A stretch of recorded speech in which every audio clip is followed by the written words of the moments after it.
Խոսությունները քննարկել, այս օրերի ընթացքում եղած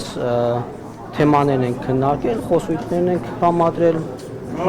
որևէ օրակարգային հստակ հարց չկա։ Օրերի ընթացքում ես ուզում եի հարցնեի հանձնաժողովների ընտրություններից, որ կատարեց Ուժեղ Հայաստան, այսինքն այն հանձնաժողովներ, որոնք ընտրեցին, դրանից հետո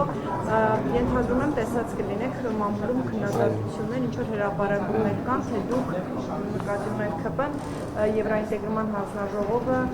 թողեց, որ անցնի Ուժեղ Հայաստանին, նաև այսպես որ մեղադրանքներ ու կասկածներ են հնչում։ Ուզում եմ հարցնել, հնարավոր է դուք ամեն դեպքում այս հանձնաժողովի հետ կապված հստակ քաղաքական որոշում կայացնեք չընտրել նախագահին։ Որոշում չունենք, ասացի, որ որևէ հարց չենք քննարկել, բայց անդրադառնալով Եվրաինտեգրման հանձնաժողովը թողնելու մասով, մենք չենք թողել,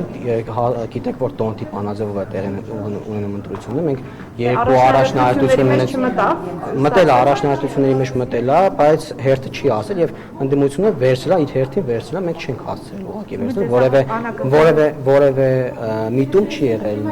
կամ որևէ պայմանավորվածություն չի եղել։ Իսկ պարոն Հակոբյան, հնարավոր է ամեն դեպքում քաղաքական որոշմամբ առանց անգամ տեխնացուին լսելու եւ այլն որոշեք չընտրել, թե կարեւոր է, թե տեխնացունով կլինի, ինչ տեսլական կունենա։